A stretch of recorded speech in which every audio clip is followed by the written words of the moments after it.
Bem-vindo ao Fragmentos Vivos, onde os mistérios do passado ganham vida diante dos seus olhos. Hoje, você está prestes a testemunhar uma descoberta que desafia tudo o que pensávamos saber sobre a história da humanidade e da própria Terra.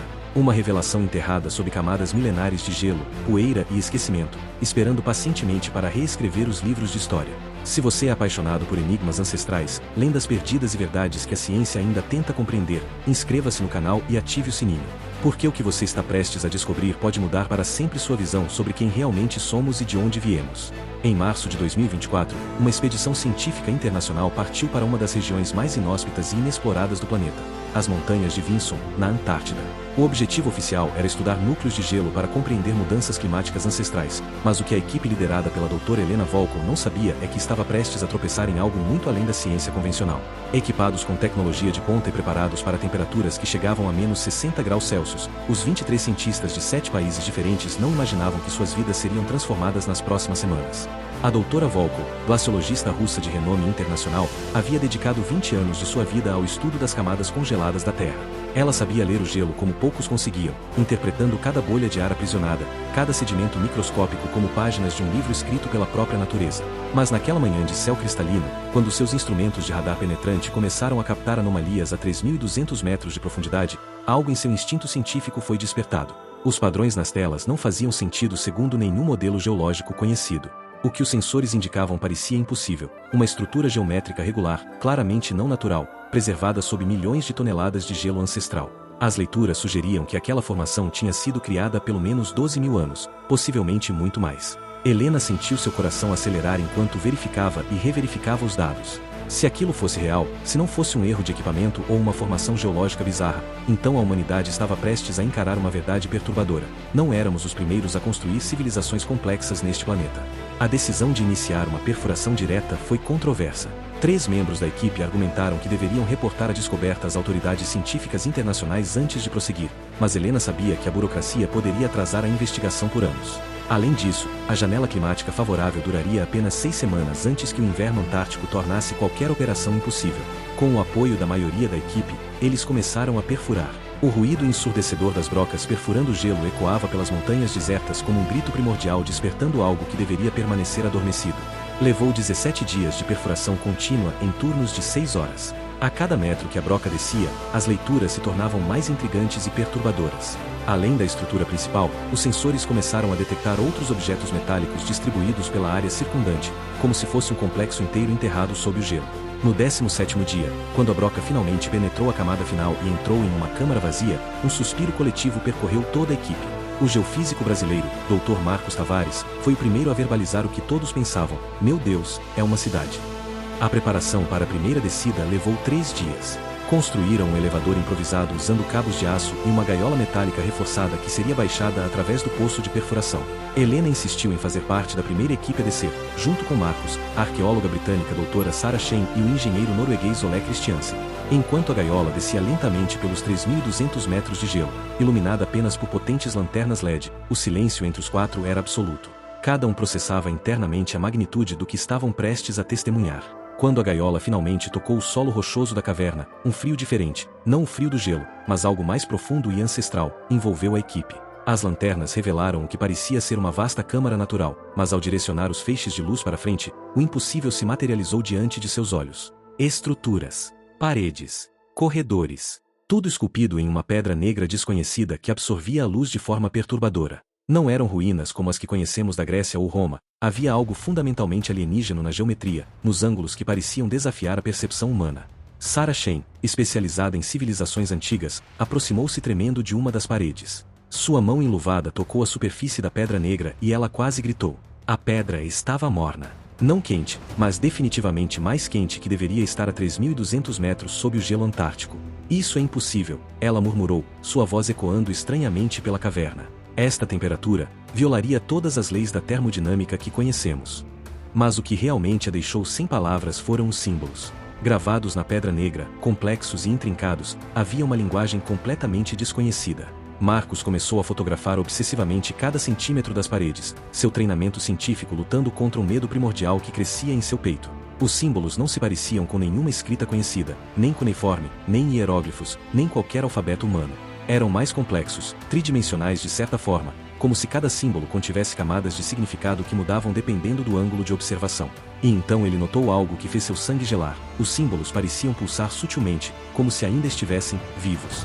Seguindo um dos corredores principais, a equipe chegou ao que parecia ser uma praça ou câmara central. O espaço era vasto, pelo menos 100 metros de diâmetro, e no centro, iluminado pelos feixes de suas lanternas, erguia-se uma estátua colossal. A figura tinha aproximadamente 15 metros de altura e representava algo vagamente humanoide, mas com proporções que pareciam erradas. Os braços eram longos demais, a cabeça levemente alongada, e os olhos, grandes demais e posicionados de forma perturbadora, pareciam seguir o movimento da equipe pela câmara. Olé, o engenheiro, foi o mais pragmático. Aproximou-se da base da estátua com seus instrumentos de medição, tentando determinar a composição da pedra e a idade da estrutura. Seus aparelhos começaram a dar leituras inconsistentes, alguns indicavam milhares de anos, outros milhões. Isso não faz sentido, ele resmungou em norueguês, golpeando o equipamento como se isso fosse resolver o problema. A datação por carbono era inútil ali, e os métodos de luminescência estavam dando resultados que desafiavam a própria cronologia geológica da Terra. Mas foi Helena quem notou o mais perturbador. Ao redor da base da estátua, dispostos em um círculo perfeito, havia esqueletos humanos. Pelo menos 20 deles, preservados pelo frio extremo e pela ausência de umidade. Estavam ajoelhados, voltados para a estátua, as mãos ainda levantadas em uma posição que poderia ser de adoração ou súplica. As roupas haviam se desintegrado há muito tempo, mas alguns artefatos permaneciam, ferramentas primitivas, lanças, e algo que parecia ser uma espécie de oferenda, pequenos objetos brilhantes dispostos cuidadosamente diante de cada esqueleto. Além da câmara central, descobriram o que Sarah imediatamente identificou como algum tipo de biblioteca ou arquivo. As paredes estavam cobertas por nichos retangulares, cada um contendo placas da mesma pedra negra, mas mais finas, quase como tablets. Centenas delas. Milhares, talvez. Sarah pegou uma com mãos trêmulas, era surpreendentemente leve e morna ao toque. A superfície estava coberta pelos mesmos símbolos complexos que viam nas paredes, mas aqui estavam organizados em colunas precisas, como se fossem texto escrito. Marcos começou a catalogar sistematicamente, fotografando cada placa que conseguiam alcançar. Mas quanto mais documentavam, mais perturbadora a descoberta se tornava. Alguns dos símbolos começaram a parecer familiares, não porque fossem de línguas conhecidas, mas porque pareciam ser a origem de símbolos que apareceriam muito depois na história humana. Hieróglifos egípcios, caracteres sumérios, até mesmo algumas runas nórdicas pareciam ter ecos distantes naquela escrita ancestral. Era como se todas as linguagens humanas fossem apenas fragmentos corrompidos de algo muito mais antigo. Em uma das placas, Sarah encontrou algo que fez seu coração parar. Era um diagrama, universal em sua clareza mesmo sem palavras. Mostrava o sistema solar, com todos os planetas em suas órbitas corretas. Mas havia algo errado. Onde deveria estar o cinturão de asteroides entre Marte e Júpiter, o diagrama mostrava um planeta completo. E esse planeta estava marcado com símbolos que se repetiam por toda a biblioteca, sempre com uma espécie de ênfase ou destaque. Eles vieram de outro planeta, Sarah sussurrou, suas palavras ecoando como uma revelação apocalíptica. Um planeta que não existe mais. Continuando a exploração, a equipe encontrou uma câmara que deixou todos sem palavras. O teto, se é que se podia chamar assim, era uma representação tridimensional do cosmos. Não era pintado ou esculpido. De alguma forma, a própria pedra negra havia sido transformada em uma janela para o universo. Estrelas piscavam com luz própria, constelações se moviam lentamente em suas órbitas, e no centro de tudo havia uma representação da Via Láctea tão detalhada que era possível identificar braços espirais específicos. Era um planetário vivo, funcionando depois de milhares de anos sem manutenção. Olé, fascinado por sua formação em engenharia, tentou compreender a tecnologia por trás daquilo. Não havia fiação, não havia fonte de energia visível, nenhum mecanismo que explicasse como aquelas estrelas brilhavam. Era como se a pedra em si fosse capaz de gerar luz e mantê-la por milênios. Isso viola todas as leis da física que conhecemos, ele disse pela 10ª vez naquele dia, mas sua voz agora carregava menos ceticismo e mais admiração reverente. Aquela civilização havia dominado tecnologias que fariam a humanidade moderna parecer primitiva. Helena percebeu algo crucial. Uma linha brilhante conectava várias estrelas específicas no mapa, traçando o que parecia ser uma rota de viagem. A linha começava em uma estrela que ela identificou como similar ao nosso Sol, passava por vários sistemas, e terminava na Terra. Ao lado do ponto final, havia mais símbolos e o que parecia ser uma data ou contagem regressiva. Com dedos tremendo, ela tirou uma foto e começou a fazer anotações frenéticas. Se estava interpretando corretamente, aquela rota mostrava a jornada que os construtores daquela cidade haviam feito. E a data de chegada correspondia a aproximadamente 12.800 anos atrás, exatamente no fim da última era do gelo. A conclusão era inescapável e aterrorizante. Uma civilização avançada havia chegado à Terra há mais de 12.000 anos, vinda de um planeta que já não existia. Mas por quê? Eram refugiados de uma catástrofe cósmica. Colonizadores, exploradores. E mais importante, o que havia acontecido com eles? Sarah apontou para os esqueletos humanos na câmara central. Aqueles não são os construtores, ela disse lentamente. Aqueles são humanos primitivos que encontraram esta cidade muito depois de ter sido abandonada. Eles a adoravam como um templo sagrado, sem entender o que realmente era.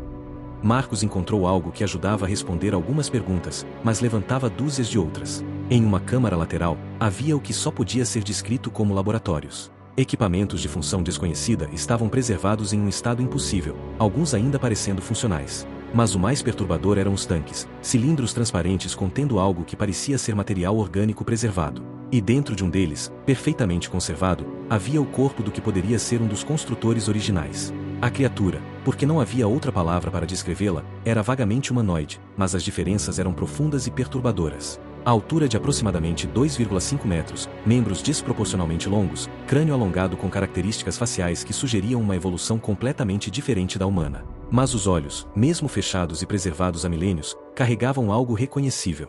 Inteligência. Consciência. Helena aproximou seu rosto do vidro, estudando aquele ser que havia cruzado as estrelas quando seus próprios ancestrais ainda viviam em cavernas. Olá, viajante, ela sussurrou. De onde você veio? E por que nunca voltou para casa? Sarah finalmente conseguiu um avanço na decodificação dos símbolos. Trabalhando obsessivamente por 72 horas seguidas, ela identificou padrões repetitivos e estruturas gramaticais. Não podia ler tudo, mas começou a entender fragmentos. E o que descobriu fez o sangue de toda a equipe gelar. Uma das câmaras inteiras era dedicada a um único conceito, repetido centenas de vezes com variações crescentes de urgência e desespero. A tradução aproximada era sempre a mesma: aviso, perigo, não acordem, não abram. Permaneça selado. Olé e Marcos correram para a câmara que continha a mensagem. As paredes estavam cobertas com diagramas técnicos e mais texto. Com a chave de tradução parcial de Sarah, começaram a decifrar a história. Os construtores não eram os únicos que haviam vindo para a Terra. Havia algo mais. Algo que eles haviam trazido acidentalmente ou, pior, algo que os havia seguido através do vazio entre as estrelas. A palavra que Sarah conseguia traduzir consistentemente era parasita ou devorador, mas nenhum termo parecia capturar completamente o horror implícito nos símbolos. Os diagramas mostravam a cidade não como um posto avançado ou colônia, mas como uma prisão. Uma tumba. Os construtores haviam se selado propositalmente sob o gelo, junto com o que quer que estivessem tentando conter. Os desenhos mostravam claramente camadas e mais camadas de contenção, selos tecnológicos e, finalmente, como última barreira, milhões de toneladas de gelo antártico acumulado ao longo de milênios. E ali, no fundo da câmara de avisos, estava um último símbolo enorme esculpido no chão. Sarah traduziu com voz quebrada: se você está lendo isto, já é tarde demais. Contra todos os avisos, contra a lógica e o medo crescente, a equipe descobriu que havia um nível inferior. Escadas descendo ainda mais fundo na rocha viva, além da cidade, além dos laboratórios, além das câmaras de arquivo. Olé argumentou veementemente contra descer, traduzindo mais avisos que encontrara: o selo não deve ser rompido. A contenção deve permanecer absoluta. O sacrifício deve ser honrado. Mas Helena, tomada por uma compulsão que ela mesma não conseguia explicar completamente, insistiu. Precisamos saber, ela disse. Precisamos entender completamente o que estamos lidando. A temperatura despencou à medida que desciam. Não pelo frio, mas por um calor antinatural que emanava das profundezas. O ar ficava mais denso, mais difícil de respirar, carregado com um cheiro químico acre que seus detectores não conseguiam identificar. Depois de 300 metros de descida, chegaram a uma porta massiva, a única porta que haviam encontrado em toda a cidade. Era feita de um metal prateado que nenhum de seus instrumentos conseguia arranhar ou analisar, e estava coberta por selos tecnológicos complexos que ainda brilhavam com luz própria após milênios. Sarah encontrou algo crucial em uma pequena anticâmara ao lado da porta selada. Um diário ou registro final, gravado apressadamente em placas de pedra que ainda estavam empilhadas de forma desordenada, como se o escriba tivesse trabalhado em pânico extremo. Com sua tradução parcial, ela começou a ler em voz alta, e a história que emergia era de um horror cósmico além da compreensão. Os construtores tinham vindo de um planeta chamado, o som era intraduzível, no sistema de uma estrela distante. Eram exploradores, cientistas, não muito diferentes da própria equipe de Helena. Haviam encontrado algo em seu planeta natal, uma estrutura antiga enterrada profundamente sob a superfície, deixada por uma civilização ainda mais antiga que a deles. Dentro dessa estrutura, havia entidades ou organismos em estase. Os exploradores, em sua curiosidade científica, haviam rompido os selos. O que escapou não era compreensível em termos biológicos normais. Não era vírus, não era parasita no sentido convencional, era algo que existia parcialmente fora das dimensões que a física normal descreve. algo que se alimentava de consciência, de pensamento, de vida neural complexa. Em semanas, seu planeta inteiro estava contaminado. A entidade, ou entidades, não estava claro se era uma ou muitas, espalhava-se através do toque, do ar, possivelmente até através do pensamento. Os infectados inicialmente pareciam normais, mas gradualmente perdiam sua individualidade, tornando-se extensões de uma única consciência faminta. O registro descrevia cidades inteiras transformando-se em pesadelos de carne fundida e mentes entrelaçadas, todos servindo ao apetite incompreensível da coisa. Os poucos não infectados fugiram em naves, carregando acidentalmente alguns esporos ou fragmentos da entidade com eles. A leitura continuava, e a voz de Sarah estava cada vez mais trêmula. As naves que fugiram dispersaram-se pela galáxia, tentando encontrar refúgios onde pudessem purgar a contaminação. Uma dessas naves chegou à Terra há 12.800 anos. No início, pensaram ter escapado, que haviam deixado a infecção para trás. Construíram esta cidade nas montanhas então temperadas da Antártida, estabeleceram laboratórios, começaram a estudar o planeta primitivo e seus habitantes humanos emergentes. Mas então, os primeiros sinais apareceram. A infecção havia sobrevivido à viagem. Estava dormente, escondida, esperando. Quando perceberam que a contaminação havia retornado, os construtores tomaram uma decisão terrível e nobre. Não podiam deixá-la espalhar para este novo mundo, não podiam permitir que a Terra sofresse o destino de seu planeta natal. Então construíram a prisão.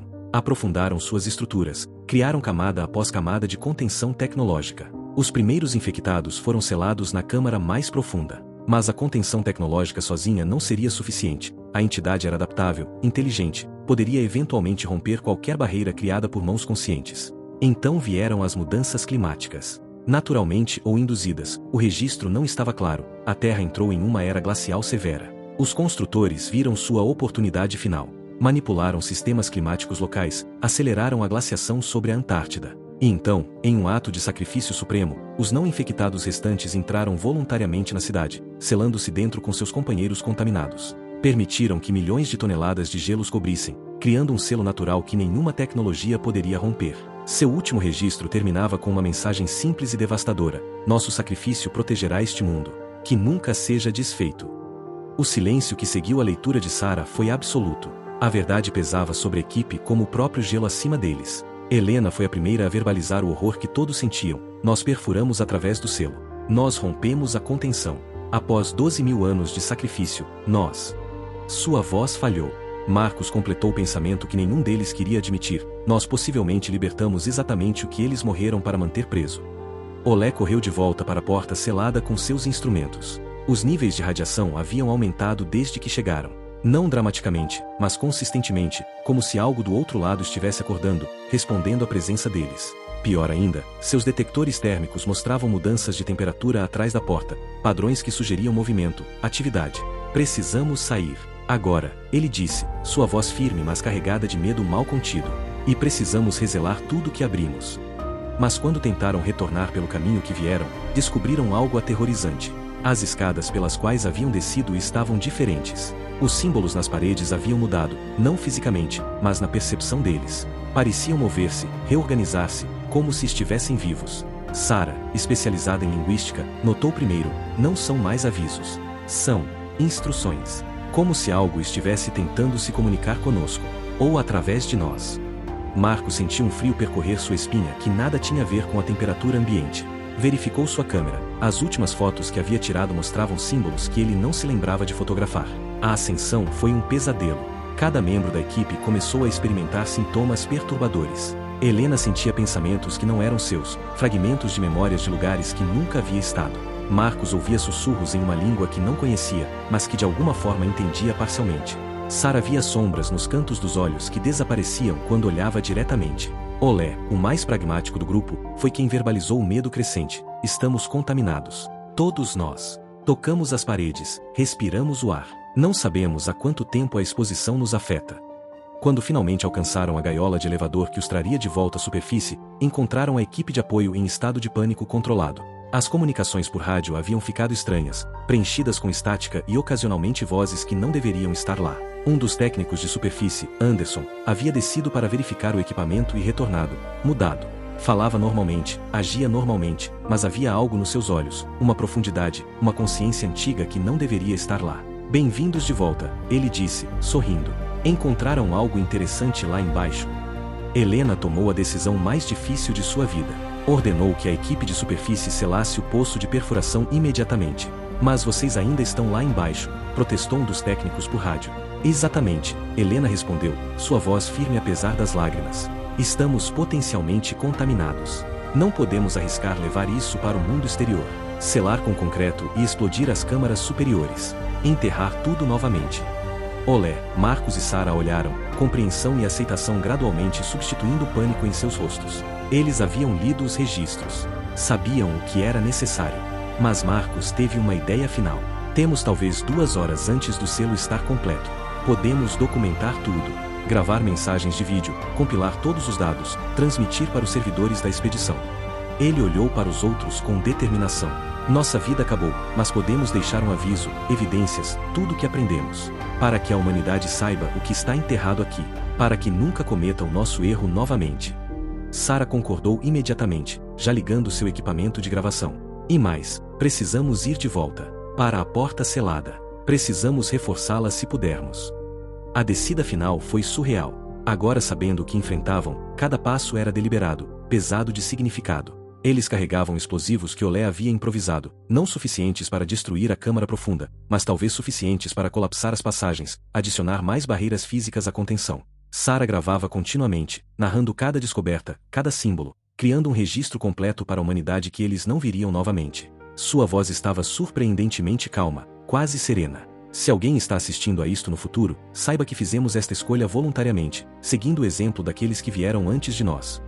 Na câmara da porta selada, Olé começou a colocar as cargas enquanto Marcos e Helena trabalhavam para reforçar os selos tecnológicos que ainda funcionavam. Sara continuava gravando, documentando tudo para o registro final. E então, algo aconteceu que nenhum deles esperava. A porta começou a brilhar mais intensamente, os símbolos organizando-se em padrões que Sara agora podia parcialmente ler. Não era a entidade tentando escapar, eram os construtores originais, ou o que restava de sua consciência preservada nos sistemas da cidade, tentando comunicar uma última mensagem.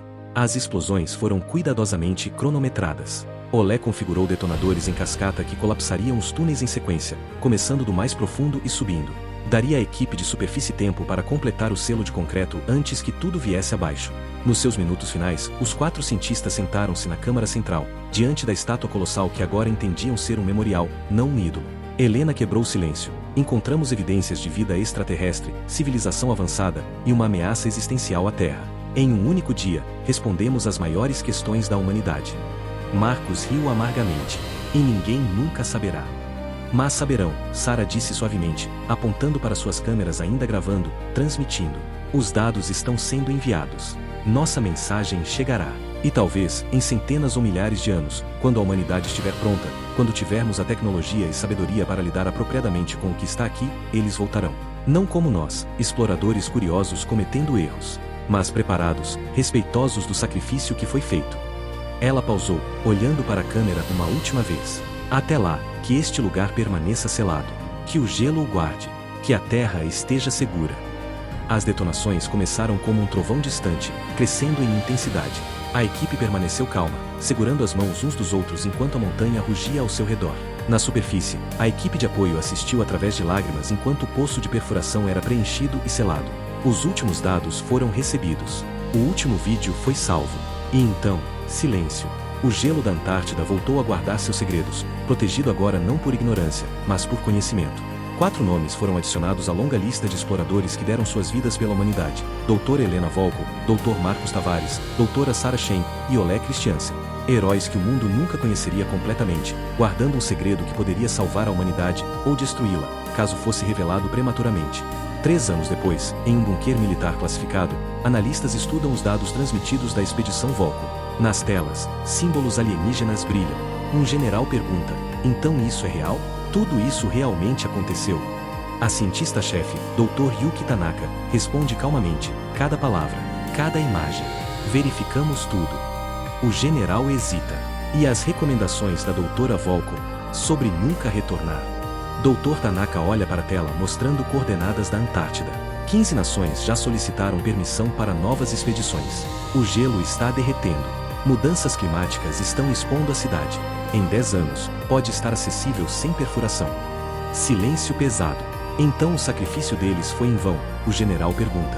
Tanaka não responde, apenas olha para a imagem final de Helena Volko na tela, um aviso eterno congelado no tempo.